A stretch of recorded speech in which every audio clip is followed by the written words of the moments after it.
Kadorbar jong kakunhun Menteri Kabinet Kesorkar Meghalaya bala penyai dong Menteri Rangba Konrad ke Sangma kalarai khat hendriu tili ki mat ki bayadei bat ki kam penroi bat ki kam khajna ki ban wanra jing mentoy ya kapla pisa jong Khuborjylla kamat kebakham kongsan balarai hakani Kadorbar Kabinet kalong kajing penkiu ya kamang pisa ban penlut na kabenta ban pun bat tan umdi syakasor Shillong thamai hamau diang Hadirin balawai Kadorbar Kabinet uba wailat miki Shilla Menteri Kekuat Kekhia ubalong ru upadia aktin jawa sorkar ula batai ki jinit balayatai badrai hakani Kadorbar Kabinet.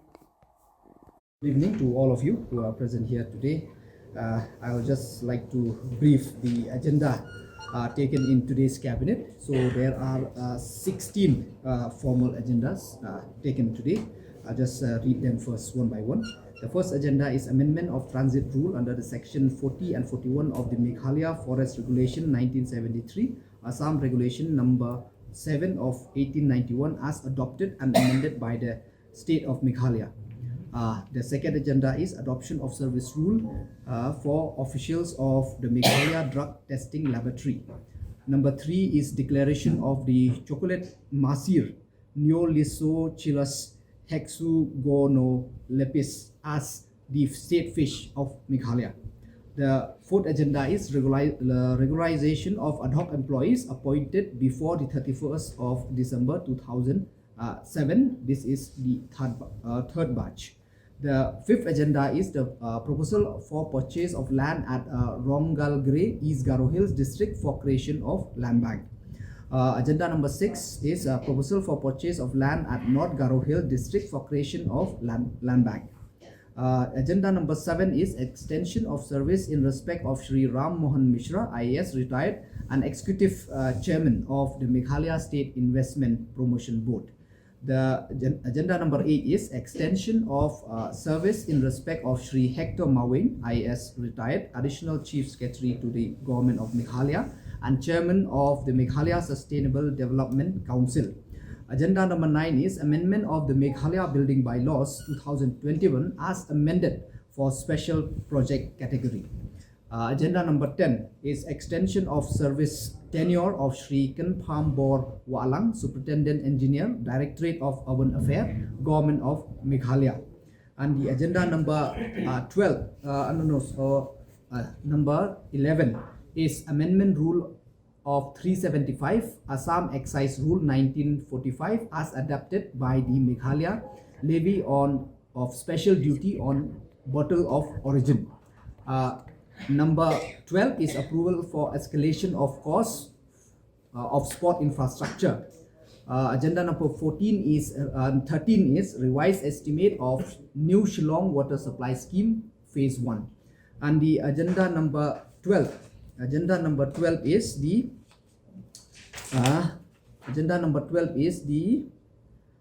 amendment of Rule 41A of the Meghalaya Distillery Rule Assam Distillery Rule 1945 as adapted and amended by Meghalaya. So these are the agendas of today's cabinet. So this building bylaws, if you can tell us what exactly is this amendment actually? This amendment is actually because to give the opportunity to the people who have land in the urban area, where in the past the amendment which says like this, section A2.60 special project mean those project / building which with large scale activities such as hotels, public institution, healthcare, shopping malls, multiplex, ICT, BPOs, educational institution having a minimum plot of area of 50,000 square feet and minimum single cover area of 20,000 square feet. So this will come under the special project. But with this amendment, because we have seen that many of our people here, they won't be having such big land of 50,000 square feet. So that's why with this amendment, we have reduced this area from 50,000 square feet to 37,500 square feet and a minimum single cover area of 15,000 square feet. So means like more like the people can really who have this much of land, they can build the special project where they can get more story building, which can benefit them. So what is the revised estimate for the new Shillong township water supply scheme? The revised estimate for the Shillong township water supply scheme. Water supply scheme, it's the 770 crores from the 553 before. Then it has become 770. It's because of the shifting of the area for constructing of a dam, where we have to take it upstream because of the coming up of the scientific this landfill in Nonghalli, and also because we have to have a dedicated electrical lines. So that also has really increased the cost, and at the same time because we have to for the LA also for the land, because we will be needing a lot of land. So that's why it is for the land acquisition as well. Why the government is thinking now only about it? When they planned it, they know that this has to be done. No, because this was way before, because during the scientific landfill, so there were many EOI which came. So at that point of time, we don't know which landfill will be suitable. So during the when they go for inspection, then only they came to know that okay, Nonghalli is feasible. So but by that time that the PHE department, or for this Shillong water supply scheme, the plan was already there.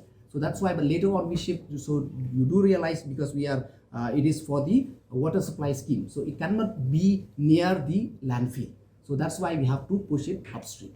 Also, you can tell us about sports infrastructure, some hiking. This is regarding as you all know that the same thing, both of them, because we have taken because in the past what happened, that any escalation the department used to take it to the finance and get it cleared. But now the cabinet has decided any escalation above 25%, it has to get the cabinet approval. So same thing here also, this Madan Tukon Jongsha, the indoor stadium in Jongsha. This also because at the beginning we were supposed to construct it in Pomlakrai.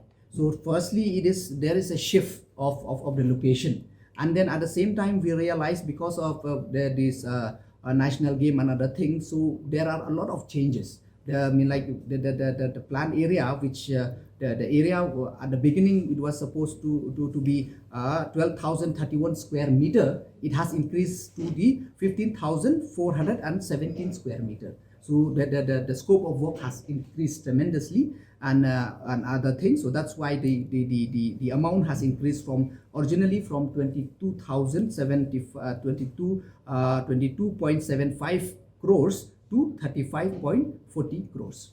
Now you said 16 agendas, but you Actually, there were together. There were I think the same explanation was given. So that's why. ad hoc employee, how many of them will be? In ad hoc employee, this time the numbers which came to us for the regularization is 98.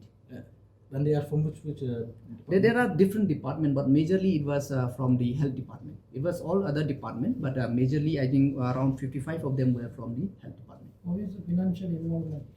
No, the financial, because see, this is you should understand. This is they are already working on the sanction post, so they are already drawing scale pay, everything as a government employee. But it's just that the appointment was during that time was not accordingly. So that's why this time there is no financial implication. We are just regularizing them. Well, this agenda number 11, this amendment to Assam excise rule. Yeah. Yeah, if you can tell us about this, as Meghalaya levy, you read it about this details. If you can tell us. This is actually the revision of the import pass fee on the import of ENA extra neutral alcohol from outside the state. So usually it was 25 rupees per bulk liter. Now we have increased it to 30 rupees per bulk liter. So how will be the revenue means benefit in terms of revenue for the state? No, definitely, because as I already mentioned, it is from 25 rupees per bulk liter, so it will be 30. So definitely there will be an increase in But what is the import quantity in the state from outside the state? as of now, I cannot give you the exact I think the number, because I don't have the all the details with me. But I think it will be definitely it is we did this in order to improve the revenue generation in the state. It will affect the individual consumers. No, it should not be. Talking about the fisheries department. Yeah, fisheries department, there is one agenda which came because actually, as you all know, that till now we're in our state of Meghalaya, we don't have a state fish. Where if you take in other part of the country, almost 20, I think out 22 states have already declared some fish as their state fish. So we thought that we'll declare this chocolate masir, which I think in khasi, which we commonly call is khasa. So we declare this khasau as the state fish. So we did this as been like for conservation from the conservation point of view as well. Where this fish means which areas? No, it's fine all over the state. That's why we take it as a state fish. It's edible fish. Yeah, it's edible fish. So you want to promote it, or what is the purpose? It's like, yeah, we want to promote it, and at the same time we want to conserve it.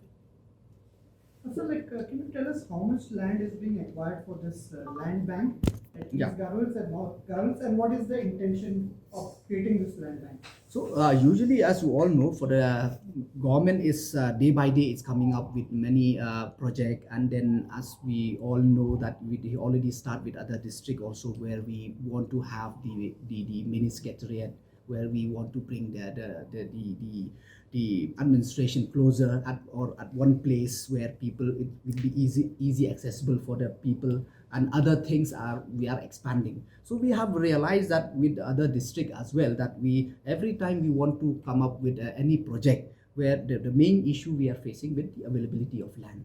And when we go, because it's very difficult to, even now, as you know, that it's very difficult to get land free of cost. So that's why the government thought that it's very important that we should have land in hand. Maybe in the coming days we need to build an hospital, we need to build a school or a university and other things. So that's why we have come up with this two proposal from two district. That is, first one is Rongal Grey, East Garo Hills district, and then the land we are acquiring here is 93.59 acres of land, and with the cost of 7 crores.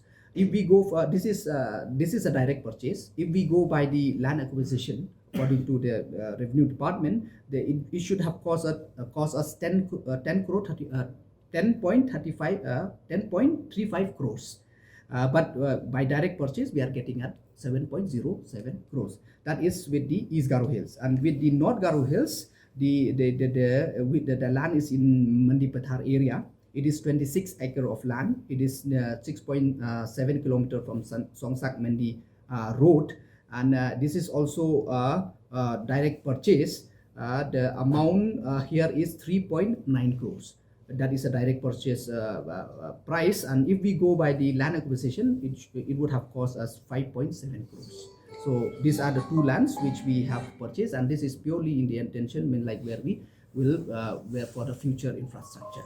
Sir, is this the in the state, or we? No. Because see, the different district this is for the district. So okay, the state different district have their own land bank. Even I think right now they have, but I think most of the area have been. I think it's not enough for the year. It is small during that time, and most of this like in as you know that it is in North Garo Hill, which is a new district. So this also they need land. Okay. Sir, you are also MBA spokesperson. So throw some light. The like report, I have not seen it myself, so I think it's not wise for me to tell anything. Can you tell us, since you are also youth wing of NPP, what is the plan of the government on the candidates? On the Lok Sabha, definitely we are like I think in the final stage of a talk, so definitely we'll have a candidate. So I'll just urge our friend from press, so please bear with us just 1 or 2 days. So definitely you will get the news. Coming to Sir, on 7th you are having meeting, right? Yeah, Executive General. general executive meeting. Yeah, So on that day only you are announcing? that is the plan. Yeah. okay, coming to the overall BJP's presence in the assembly polls, the West Bengal Assembly, whether this will reflect after 18 months here, Pardon? Can you whether come back? NPP will be wiped out here by the BJP. That too, I think it's not what to say. I cannot give any comment on that, because as you know that in politics it is depend on the mandate of the people. So I think what I can understand, and from what I've seen, I feel that the people are still trusting us under the able leadership of our honorable chief minister. And I think like everyone cannot deny that the kind of development which is coming in this past few years under the leadership of our chief minister and both the deputy chief minister. So I'm fully confident that people will definitely will be with us and will give us the opportunity to serve them even in the future. Well, BJP has maintained that 2028 will see the BJP-led government in the state. So do you see? I don't know, because we have different perspective at it. So definitely for them, I don't know, they have their own way of looking at it. But according to me, I think it's I won't say it cannot be possible, but it is challenging, because especially a state a state as Meghalaya, where we have seen that even right now, even the two members of BJP who are in the assembly, and then even those also they won because of their personal capacity. It's not because of the party, because in Meghalaya I have seen that it is not party politics, it is individual politics. So it's depend that what candidate they gonna bring in. So I think that will matter more. So, is Rajim Samla the next Rajya Sabha MP? No, the discussion is still on. So no doubt his name has come up. So, but I think it's up to the party high command to sit and finalize on that. How many names has come up, sir? As of now, there are 4 or 5 names have come up, which I think it's not it's very soon for me to share. So I think because it's like I said, it's up to the party high command to sit and decide. By when NPP party high command likely to announce this Rajya Sabha candidate name? Right now, I think it's I cannot comment on that, because we have not called a meeting on that. So I think it will be soon enough, before time. So it appears that there are some demands from Garo Hills MLAs that the seat for the Rajya Sabha should go to a Garo village instead. Is it true, sir? What are your plans? No, see, it's like definitely the different area will have their different way of thinking. So definitely, I think it's since there is a single seat of Rajya Sabha in the state, so definitely all the region would want. So I think it's not it won't be new or surprising. I think even from the Jaintia also would want that the MP will be from Jaintia or Khasi, or that will be there. But it is up to the party high command to decide whom the party see fit to send to Delhi and to raise our issue of the state. Also, sir, one thing I just wanted to ask, is Dr. Mukul Salma joining NPP anytime? Pardon? Is Dr. Mukul Salma joining the NPP anytime, sir? No. I mean, like, I cannot comment on that. I mean, like, I don't have any report or anything. But as you know, in politics, anything can happen. So on Khasi Garo official status, where does yeah. Panar fit in here? But see, right now Panar is like, because it is still the no doubt the district council have asked for the alphabet from the district council. I think it is still with the governor. So unless the governor assent the alphabet, I think it's too early for the people from Giant Hills to come up for any language. But since you bring in the issue of language, I was so happy and I almost completely miss it. But I think today is a cabinet is a kind of a historic one, where the agenda note is on 3 different languages. So I have the agenda note of in Khasi also. Yes, here you can see Kimat Bakongsan formal item. This is a agenda note of today's cabinet, where it is in Khasi, and as well in Garo. So all three language is there. So I think it's a big thing, and it's a big achievement for the state, and I think it's going to benefit large for the people of the state. And I think this is also one of the one of the issue where I think we are showing that we are fully concerned regarding raising and pushing for the inclusion of the khasi under the age schedule. In future, Penat, for Penat to be associate official level. Definitely, I think it's up to the people from that region. So I think since they already pushed for the alphabet and other things, so I think the final move will be for that one. But will you push from your side also? Yeah, as a representative from that area. So see, like I always go with the sentiment of my people. So I will stand with my people, with the sentiment of my people. Thank you.